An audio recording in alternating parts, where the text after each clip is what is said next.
ഊരാൻ പറ്റില്ലേ? സാറ് പറഞ്ഞ എല്ലാം കേട്ടില്ലേ? ഇല്ലേ?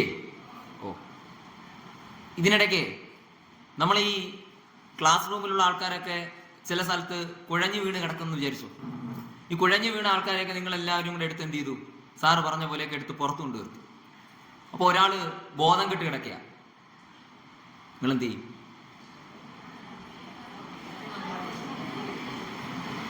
വെള്ളം കൊടുക്കും? കേട്ടില്ല. എന്തു കൊടുക്കും? എന്തു കൊടുക്കും? എന്തു കൊടുക്കും? CPR കൊടുക്കൂ? ബാ ബാ.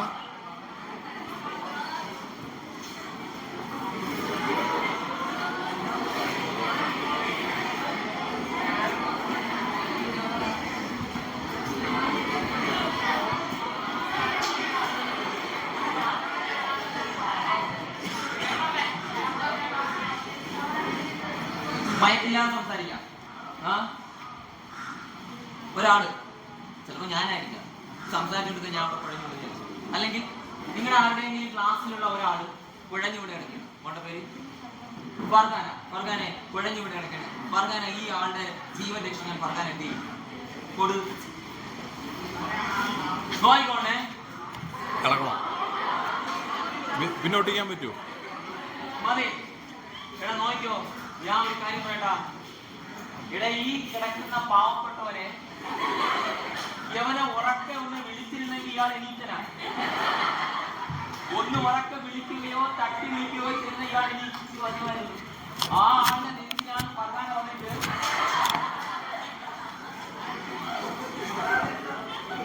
എണീറ്റ് ഇടിക്കൂലേ?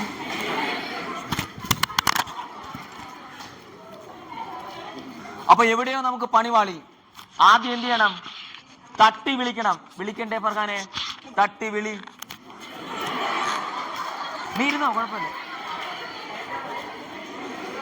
എവിടെ തട്ടി വിളിക്കും? നിനക്ക് ഇഷ്ടമുള്ള തട്ടി വിളിച്ചോ.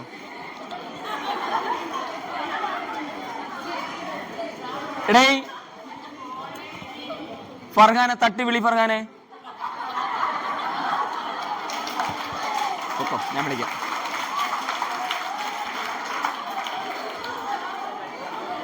ഡേയ്, ഇതിനകത്ത് ഫർഖാനെ അപമാനിക്കാൻ വേണ്ടി വിളിച്ചതല്ല ഞാൻ. ഈ ഹാളിനകത്തിരിക്കുന്ന അല്ലെങ്കിൽ എൻ്റെ മുന്നിലിരിക്കുന്ന നിങ്ങളിൽ ആരെ വിളിച്ചു കഴിഞ്ഞാലും നിങ്ങളെല്ലാം ചെയ്യുന്ന ഇതൊക്കെയാണ്. നമുക്കറിയാം CPR കൊടുക്കണം, അയാളുടെ ജീവൻ രക്ഷിക്കണമെന്നൊക്കെ അറിയാം.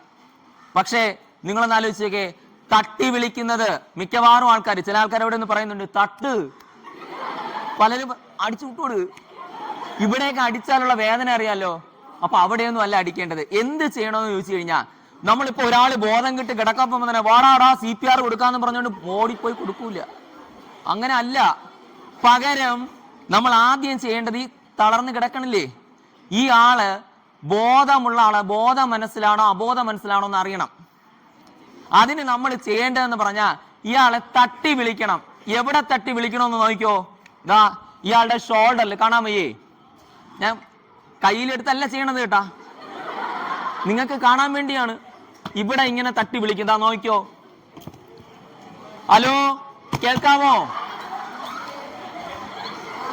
ഇവിടെയാണ് തട്ടി വിളിക്കണത്. ഓക്കെ അല്ലേ? ചെയ്യാൻ പറ്റൂലേ? നിങ്ങളുടെ കൂട്ടത്തിൽ ഒരാള് മറിഞ്ഞു വീണ് കിടക്കുകയാണ്, ബോധമില്ല. അയാളെ ഇങ്ങനെ തട്ടി വിളിക്കണം. ഇങ്ങനെ തട്ടി വിളിക്കുമ്പോ ആ പുള്ളിക്കാരൻ, ആ കിടക്കുന്ന ആള് റെസ്പോണ്ട് ചെയ്യാണ്. ചിലപ്പോ ഒരു മൂളലാകാം. എന്തായാലും റെസ്പോണ്ട് ചെയ്യുകയാണെങ്കിൽ നമുക്ക് മനസ്സിലാക്കാം അയാൾക്ക് വലിയൊരു അപകടമൊന്നുമില്ല. പിന്നെ രണ്ടാമത് നിങ്ങൾ ചെയ്യേണ്ട കാര്യം എന്ന് പറയുന്നത് അയാളുടെ പൾസ്. ഇപ്പൊ ഞാൻ തട്ടി നോക്കി, ഞാൻ തട്ടി വിളിക്കാണ്. ഹലോ, കേൾക്കാമോ? കേൾക്കുന്നില്ല, റെസ്പോണ്ട് ചെയ്യുന്നില്ല. ഇങ്ങനെ പറയാൻ പാടില്ല. എന്നാൽ പോലും ഒരു മരിച്ച പോലെ കിടക്കുകയാണ്. ആള് മരിച്ചിട്ടില്ല, അതേപോലെ കിടക്കുകയാണ്. അപ്പൊ പിന്നെ നമ്മൾ ചെയ്യേണ്ടത് അയാളുടെ പൾസ് നോക്കണം. എന്ത് നോക്കണം? പൾസ് നോക്കണം. അറിയാമോ? അടുത്തിരിക്കുന്ന ആൾക്കാരുടെ പൾസ് നോക്കി.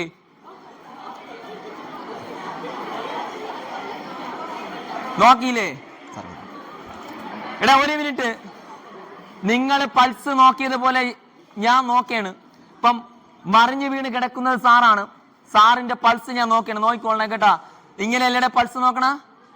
എടേ അതിനകത്ത് ചെറിയൊരു പ്രശ്നമുണ്ട്. എന്താ പ്രശ്നം എന്ന് വെച്ചാൽ നമ്മുടെ ശരീരത്തിന്റെ പല ഭാഗങ്ങളിൽ പൾസ് അറിയുന്ന പൾസ് പോയിന്റുകളുണ്ട്.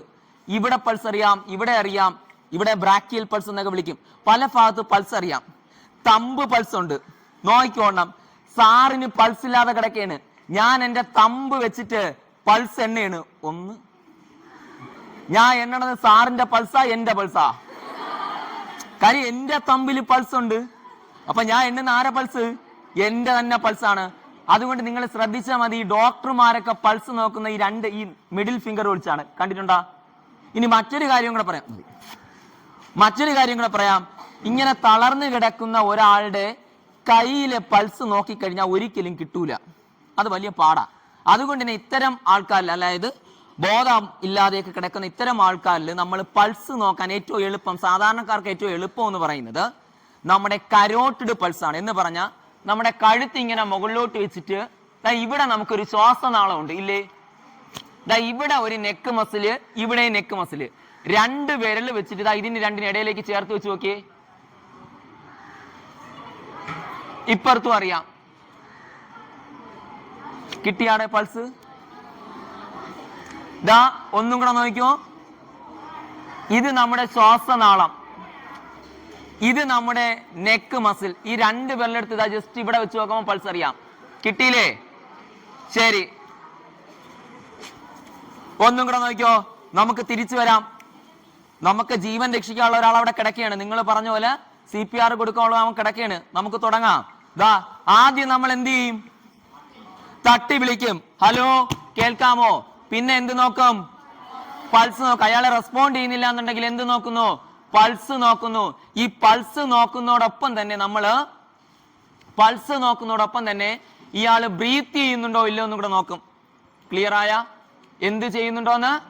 ഒന്നുകിൽ മൂക്കില് നമ്മൾ വിരൽ വെച്ച് നോക്കണം, അല്ലാന്നുണ്ടെങ്കിൽ നമ്മുടെ ഈ കവിള് ആ മൂക്കിനോട് ചേർത്ത് വെച്ച് നോക്കണം. അപ്പൊ ഇയാള് ബ്രീത്ത് ചെയ്യുന്നുണ്ടെന്ന് അറിയാൻ പറ്റും. ക്ലിയർ ആയ?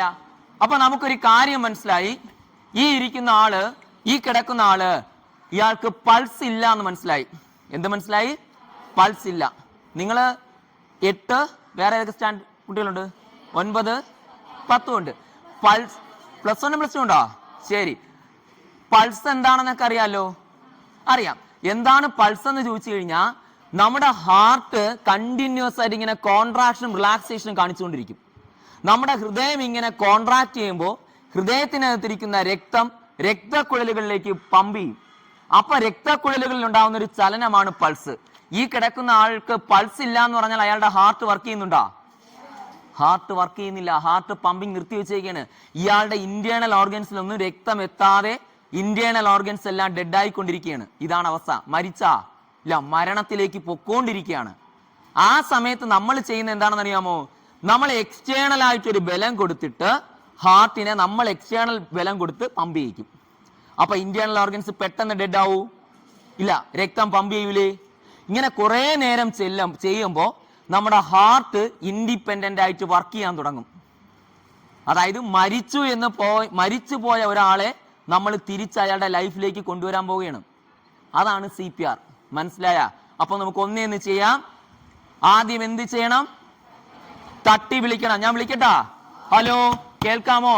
അയാള് റെസ്പോണ്ട് ചെയ്യുന്നില്ല. ഞാൻ എന്ത് ചെയ്യുന്നു? പൾസ് നോക്കുന്നു. കൂടെ എന്തും കൂടെ നോക്കും? ബ്രീത്ത് ചെയ്യുന്നുണ്ടാന്ന് നോക്കും. പൾസ് ഇല്ല എങ്കിൽ മാത്രമേ ഞാൻ ചെസ്റ്റ് കംപ്രഷൻ ചെയ്യൂ. പൾസ് ഇല്ലെങ്കിൽ മാത്രമേ എന്ത് ചെയ്യൂ? Chest compression. ആദ്യം ചെയ്യേണ്ടത് എന്ത്? Chest compression. ആദ്യം ചെയ്യേണ്ടത് എന്ത്? Chest compression. എന്ത്?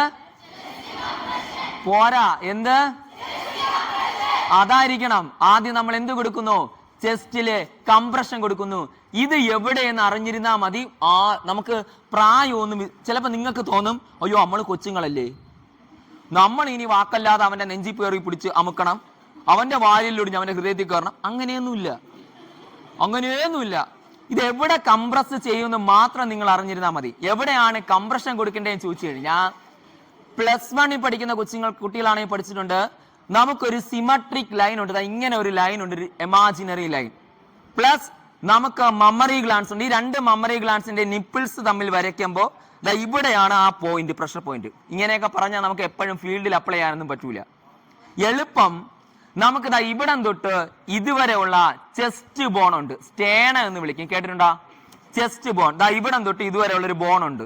ഈ ബോൺ അവസാനിക്കുന്ന ഇവിടെ ഒരു കുഴിയിലാണ്, ഇല്ലേ? ജസ്റ്റ് നോക്കിയാണ് ഇവിടം തൊട്ട് ഇതുവരെ ഒരൊറ്റ ബോൺ. ആ ബോൺ അവസാനിക്കുന്ന ഒരു കുഴിയിലാണ്, കണ്ടിട്ടുണ്ടല്ലോ? ആ കുഴിയിൽ നിന്ന് 2 വിരൽ മുകളിൽ, ആ കുഴിയിൽ നിന്ന് എത്ര വിരൽ മുകളില്? 2 വിരൽ മുകളിൽ. ഇവിടെയാണ് ഞാൻ ചെസ്റ്റ് കംപ്രഷൻ അപ്ലൈ ചെയ്യേണ്ടത്. ഇവിടെ കംപ്രസ് ഇവിടെ പ്രഷർ കൊടുക്കുന്നതിന് പകരം ഞാൻ ആ ബലം ഇങ്ങോട്ടോ മാറി കൊടുക്കുകയാണെങ്കിൽ എന്റെ എന്ത് പൊട്ടും? റിബ്സ് പൊട്ടും. എപ്പോഴും ബലം കൊടുക്കേണ്ടത് ഇവിടെ ബലം കൊടുക്കുന്നത് എന്ത് ഉപയോഗിച്ചെന്നറിയാമോ? നമ്മുടെ കൈ ഉപയോഗിച്ചാണ്. കൈയുടെ ഏത് കൈയാണോ എനിക്ക് വശം, ആ കൈയുടെ ഈ ഒരു പോർഷൻ മാത്രം, ഇവിടെ മാത്രമേ ബോഡിയിൽ ടച്ച് ആവൂ എന്ന് പറഞ്ഞാൽ നോക്കിക്കോ. ഞാൻ ഒരിക്കലും കൈ എടുത്തു വെച്ചിട്ട് നേരെ ആ സ്റ്റേണം കണ്ടുപിടിച്ചു. ആ സ്റ്റേണത്തിന് 2 വിരൽ മുകളിൽ, ഇവിടെയാണ് ബലം കൊടുക്കേണ്ടത്. കൈയുടെ ഈ പോർഷൻ മാത്രമേ. കൈ ഞാൻ ഇങ്ങനെ വലിച്ചു പിടിക്കും. ഇങ്ങനെ ഒന്ന് പിടിച്ചു നോക്കിയ കൈ, മുട്ട് നിവരണം. പറ്റൂലടെ? അയ്യോ, മുട്ട് ഇങ്ങനല്ല, ഇങ്ങനെ. എന്നിട്ട് ഈ ഭാഗം മാത്രം കൊണ്ടുവന്ന് ടച്ച് ചെയ്യും. എന്നിട്ട് ഞാൻ ചെയ്യുന്ന നോക്കിക്കോ,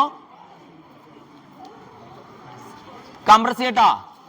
കംപ്രസ് ചെയ്യുന്ന ഇങ്ങനെയാണ്, കൗണ്ട് ചെയ്തുകൊണ്ട് 1 2 3 4 5 6 7 8 9 10 ഇങ്ങനെ ഞാൻ 30 കംപ്രഷൻ കൊടുക്കണം. എത്ര കംപ്രഷൻ? ഈ 30 കംപ്രഷൻ കൊടുത്തിട്ട് പിന്നെ ഞാൻ ചെയ്യുന്നത് 2 ബ്രീത്തിങ് കൊടുക്കണം. എത്ര ബ്രീത്തിങ്? 2 ബ്രീത്തിങ്. അതെങ്ങനെയാന്ന് ചോദിച്ചു കഴിഞ്ഞാൽ, ഈ കിടക്കുന്ന ആളുണ്ടല്ലോ, ഇയാളുടെ നെറ്റിയിലേക്ക് ഇങ്ങനെ പിടിച്ച് ഇയാളുടെ മൂക്ക് പൊത്തിയിട്ട് ഇയാളുടെ വായിൽ ചുണ്ടോട് ചുണ്ട് ചേർത്ത് എന്ത് ചെയ്യണം? ഊതി കൊടുക്കണം.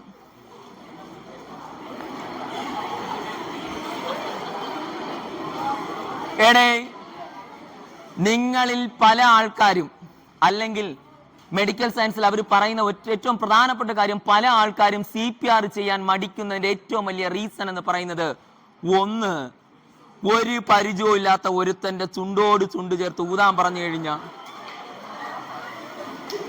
അതാ അവന്റെ ചുണ്ട് കാണാനാണെങ്കിൽ ഒരു സുഖവും ഇല്ല.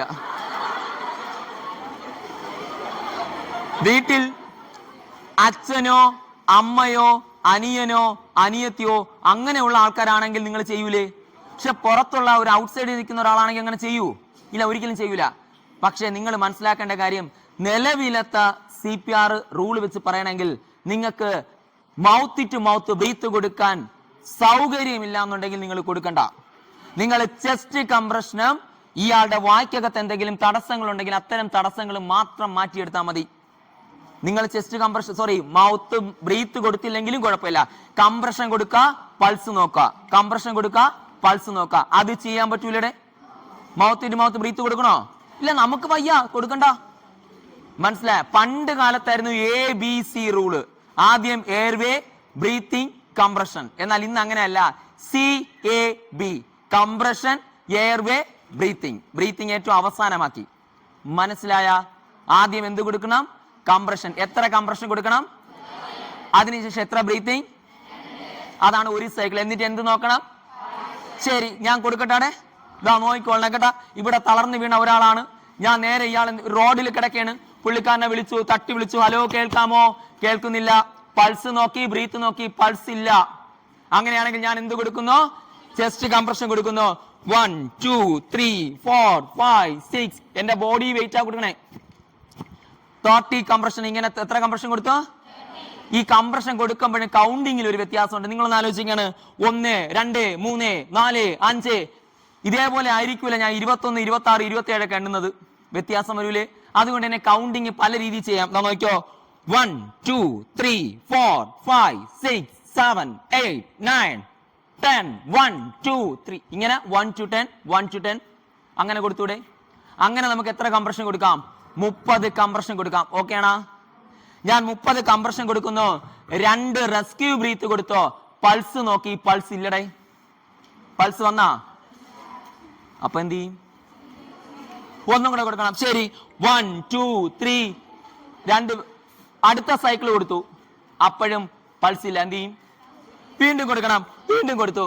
അങ്ങനെ ഞാൻ നിങ്ങൾ പറഞ്ഞ അനുസരിച്ച് ഒരു സൈക്കിൾ കൊടുത്തു, പൾസ് നോക്കി. 2 സൈക്കിൾ കൊടുത്തു, പൾസ് നോക്കി. 1 2 3 4 5 6 സൈക്കിൾ വരെ കൊടുത്തു.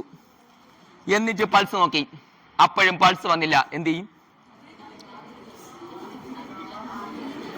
ആംബുലൻസിനെ വിളിക്കണം. Very good.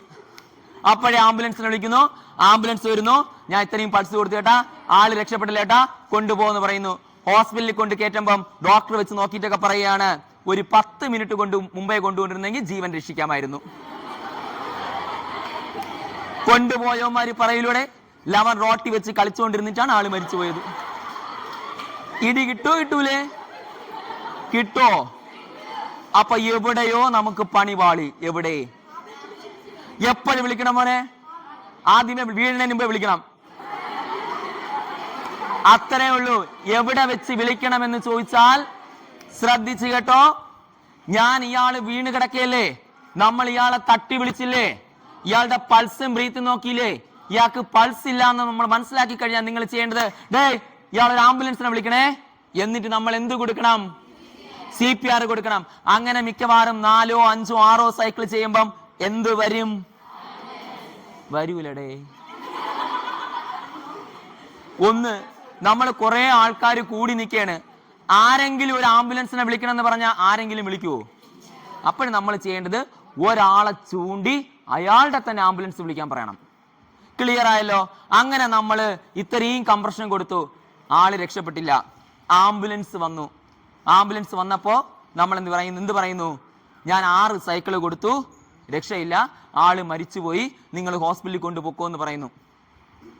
CPR വിജയിക്കാത്തതിന്റെ ഏറ്റവും പ്രധാനപ്പെട്ട മറ്റൊരു റീസൺ എന്ന് പറയുന്നത് പ്രീ ജഡ്ജ്മെന്റ്.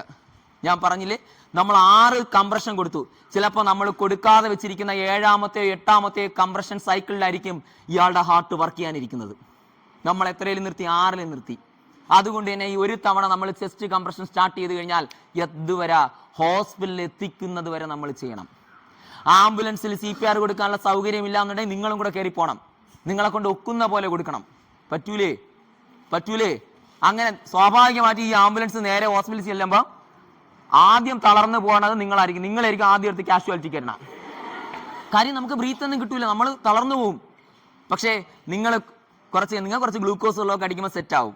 നിങ്ങൾ തിരിച്ചിറങ്ങി വരുമ്പോൾ ഡോക്ടർ വന്നിട്ട് പറയണ്, നിങ്ങൾ ആ പുള്ളിക്കാരന് CPR കൊടുത്തത് കൊണ്ട് മാത്രമാണ് അയാൾ ഇന്ന് ജീവിച്ചിരിക്കുന്നത്, മരിച്ചുപോയ ആൾ ജീവിച്ചിരുന്നത് അത് എന്ന് നിങ്ങളുടെ പറഞ്ഞാൽ, നിങ്ങളൊന്ന് ആലോചിച്ച് നോക്കിയാണ്, ഈ ലോകത്ത് അതിനേക്കാൾ വലിയൊരു പുണ്യപ്രവൃത്തി ഉണ്ടാ? ഇല്ല. ഉറപ്പ് തന്നെ. ചിലപ്പോൾ നിങ്ങൾക്ക് ആർക്കെങ്കിലും സംശയം വരും, നമ്മൾ കൊച്ചുങ്ങളല്ലേ, CPR ഒക്കെ കൊടുത്താ വിജയിക്കൂ? ഇല്ലേടെ. ആരെങ്കിലും ഒരാൾ വരും, ഒറ്റ ഒരാള്. നിങ്ങളൊന്ന് ആലോചിച്ച് നോക്കിയാണ്, മൈക്ക് പോലും ഇല്ലാതെ ഞാൻ തൊണ്ടകീരി നിങ്ങൾക്ക് പറഞ്ഞു തന്നില്ലേ? ആരെങ്കിലും പാടേ വാ. ഒരാള്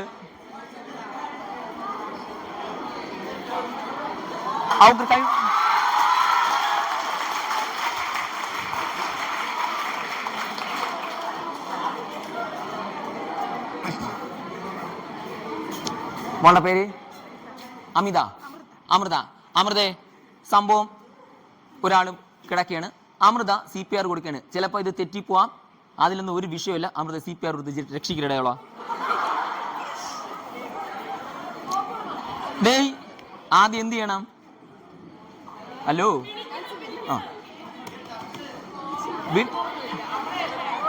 ഇവിടെ തട്ടി വിളിക്കണം. ഇല്ല, പൾസ് നോക്ക്, ബ്രീത്ത് നോക്ക്.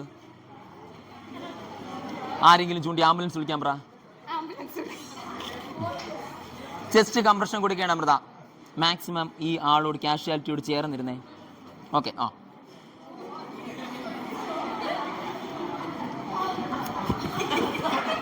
പറ്റുന്ന മതി. ഓക്കെ,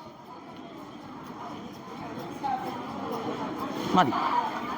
അമൃതയ്ക്ക് ഒരു കൈയടി കൊടുക്കോ? പോവല്ലേ? എണീച്ചെന്നോ? ഡേയ്, നമ്മളെ കണ്ടപ്പം തന്നെ നമുക്ക് മനസ്സിലായി അമൃതയല്ലേ? അതെ, അമൃത കൊടുത്ത ഒരു കംപ്രഷനും പ്രോപ്പറായ ഒരു കംപ്രഷനായിട്ട് നമുക്ക് ഫീൽ ചെയ്താ സത്യം പറയണം ഇല്ല. പക്ഷേ അമൃതയെ കൊണ്ട് ഒക്കുന്ന രീതിയിലാണ്, പറ്റുന്ന രീതിയിലൊരു കംപ്രഷനാണ് കൊടുത്തത്. നിങ്ങളൊന്ന് ആലോചിച്ച് നോക്കുക, ഈ കിടക്കുന്ന ആളുടെ പ്രത്യേകത, ഇയാളുടെ ഹാർട്ട് വർക്ക് ആവുന്നില്ല, ശരീരത്തിന്റെ ഒരു ഭാഗങ്ങളിലും രക്തം പമ്പ് ചെയ്യുന്നില്ല. അപ്പോഴാണ് അമൃത അവളെ കൊണ്ട് പറ്റുന്ന രീതിയിൽ കംപ്രസ് ചെയ്ത്. അപ്പൊ ചിലപ്പോൾ ഹാർട്ട് വീണ്ടും വർക്ക് ചെയ്യണമെന്നില്ല, പക്ഷേ രക്തം ഒക്കുന്ന രീതിയിൽ പമ്പ് ചെയ്യൂലേ, പറ്റുന്ന രീതിയിൽ പമ്പ് ചെയ്യൂലേ? ഒന്നും ചെയ്യാതെ കൈയും കെട്ടി നോക്കിയിരിക്കുന്നതിനേക്കാൾ നല്ലതല്ലേ അത്? അങ്ങനെ ചെയ്താൽ ഇയാളുടെ രക്തം പല സ്ഥലങ്ങളിൽ ഓടിയെത്തൂലേ? ഇന്റേണൽ ഓർഗൻസ് എളുപ്പം ഡെഡാവൂ ഇല്ല. പറഞ്ഞ കാര്യം മനസ്സിലായ? അപ്പൊ കൊച്ചുങ്ങളായ നിങ്ങൾക്കും ചെയ്യാനില്ലേ? ഉണ്ട്. അമൃതേ, നല്ല ഒരു 5 കംപ്രഷൻ. കൈവിടവി, നിവർന്ന്, അതായത് ഇങ്ങനെ ഇരുന്നിട്ട് ഈ ഷോൾഡറിന്റെ വെയിറ്റ് ഫുൾ അങ്ങോട്ട് കൊടുക്കണം. 1 താക്കോ, ഫുള്ള് 1 ഐസ്, പോട്ടെ 2, ഒന്നും കൂടെ. ഇനി കൗണ്ടും കൂടെ ചെയ്യുന്നുണ്ട്, ഒരു 5 എണ്ണം. 1 2 3 എന്ന് പറഞ്ഞിട്ട് 1 2 3 4 5. ഇല്ലേ? ഇപ്പൊ നമ്മൾ കണ്ടുകൊണ്ടിരിക്കുന്ന നമുക്ക് തന്നെ ഒരു പുള്ളിക്ക് എന്തോ അറിയാം, സെറ്റാണെന്ന് തോന്നിയില്ലേ? അത്രേ ഉള്ളൂ. ശരിയടെ, താങ്ക് യു. ഇനി ഇതേ അവസ്ഥ ഇപ്പൊ ഒരു 10 വയസ്സിനും 1 വയസ്സിനും ഇടയ്ക്കുള്ള കുട്ടികളാണെന്നുണ്ടെങ്കിൽ, 10 വയസ്സിനും 1 വയസ്സിനും ഇടയ്ക്കുള്ള കുട്ടികളാണെന്നുണ്ടെങ്കിൽ അപ്പോഴും നമ്മൾ അപ്ലൈ ചെയ്യേണ്ടത് 30 കംപ്രഷനും 2 ബ്രീത്തിങ്ങും തന്നെയാണ്. എത്ര കംപ്രഷൻ? 30 കംപ്രഷനും 2 ബ്രീത്തിങ് തന്നെയാണ്. പക്ഷെ നമ്മൾ ഒരു കൈ അപ്ലൈ ചെയ്താൽ മതി. ക്ലിയർ ആയ കാര്യം? നമ്മൾ ഈ അപ്ലൈ ചെയ്യുന്ന ഫോഴ്സ് കൊണ്ട് 2 ഇഞ്ചെങ്കിലും താഴണം. നെഞ്ചിന്റെ ഈ ഭാഗത്ത് എത്ര ഇഞ്ച് താഴണം? 2 ഇഞ്ചെങ്കിലും. അപ്പം ചെറിയ കുട്ടികളാണെന്നുണ്ടെങ്കിൽ നമ്മൾ 2 കൈ വെച്ച് അപ്ലൈ ചെയ്യണോ? വേണ്ട. എന്ന് കരുതി ഇപ്പൊ ഒരു 8ലോ 9ലോ പഠിക്കുന്ന കുറച്ച് ഫാറ്റി അല്ല, ഒരു മോനോ മോളോ ആണ്, നല്ല വണ്ണമുള്ള ഒരാളാണ്, അവിടെ നമ്മൾ ഒരു കൈ അപ്ലൈ ചെയ്താൽ മതിയാ? പോരാ, അവിടെ എന്ത് കൈ അപ്ലൈ ചെയ്യണം? കാര്യം നമുക്കിത് 2 ഇഞ്ച് താഴണം. മനസ്സിലായ? ഇനി 1 വയസ്സിന് താഴെ തീരെ ചെറിയ കുഞ്ഞുങ്ങൾ, ചിലപ്പം ചെറിയ കുട്ടികളൊക്കെ എവിടെയെങ്കിലും വീഴുകയോ ഷോക്ക് അടിക്കുകയോ ഒക്കെ മറ്റു ചെയ്തു കഴിഞ്ഞാൽ പൾസ് ഇല്ലാതെ വരും. അത്തരം കുട്ടികളിലാണെന്നുണ്ടെങ്കിൽ നിങ്ങൾ ചെയ്യേണ്ടത് ഈ 2 ഫിംഗർ ഉപയോഗിച്ചാണ്. ഒന്നുകിൽ ഈ മിഡിൽ ഫിംഗർ ഉപയോഗിച്ച് നടുക്കായിട്ട് ഇതേപോലെ ഈ സെയിം പൊസിഷനിൽ തന്നെയാണ് 2 ഫിംഗർ വെച്ച് 15 കംപ്രഷനും 2 ബ്രീത്തിങ്ങും. എത്ര കംപ്രഷൻ? 15 compression 2 breathing. അല്ലാന്നുണ്ടെങ്കിൽ നമുക്ക് ഈ 2 തള്ളവിരൽ ഇങ്ങനെ വെച്ചിട്ട് ഇങ്ങനെ കംപ്രസ് ചെയ്യാം. ക്ലിയർ ആയ? എത്ര കംപ്രഷൻ? 15 കംപ്രഷനും 2 ബ്രീത്തിങ്. ബാക്കിയുള്ള എല്ലാ കേസുകളിലും എത്ര കംപ്രഷൻ? 30 കംപ്രഷനും 2 റെസ്ക്യൂ ബ്രീത്തും. ഒന്നും ചെയ്യാതിരിക്കുന്നതിനേക്കാൾ നല്ലതല്ലേ ഇങ്ങനെ ഒരു അവസരം വന്നാൽ ചെയ്യുന്നത്? അല്ലേ? പലപ്പോഴും പത്രങ്ങളിലൊക്കെ വായിക്കാറില്ലേ, ഇടക്കാലത്ത് വെച്ച് കൊല്ലത്ത് മകളുടെ കല്യാണത്തിന് പാട്ട് പാടിക്കൊണ്ടിരുന്ന ഒരു പോലീസുകാരൻ ആ പാട്ട് പാടിക്കൊണ്ടിരുന്ന പെട്ടെന്ന് എന്ത് ചെയ്യും, കുഴഞ്ഞു വീണു. അവിടെ ഇരുന്ന ആൾക്കാരെല്ലാവരും കൂടെ ഇയാളെ എടുത്ത് എന്ത് ചെയ്തു, ഹോസ്പിറ്റലിലേക്ക് കൊണ്ടുപോയി. ആൾ മരിച്ചുപോയി. പക്ഷെ അവിടെ ഉണ്ടായിരുന്ന ആരെങ്കിലും ഒരു പക്ഷേ CPR കൊടുത്തിരുന്നെങ്കിലോ രക്ഷിക്കാൻ പറ്റൂലിരുന്നാ? ഇപ്പൊ ചെയ്യോ? ഇങ്ങനെ ഒരു അവസ്ഥ വന്നാ ചെയ്യോ? ഉറപ്പ് തന്നെ? ഓക്കെ, ശരിയടാ, താങ്ക് യു.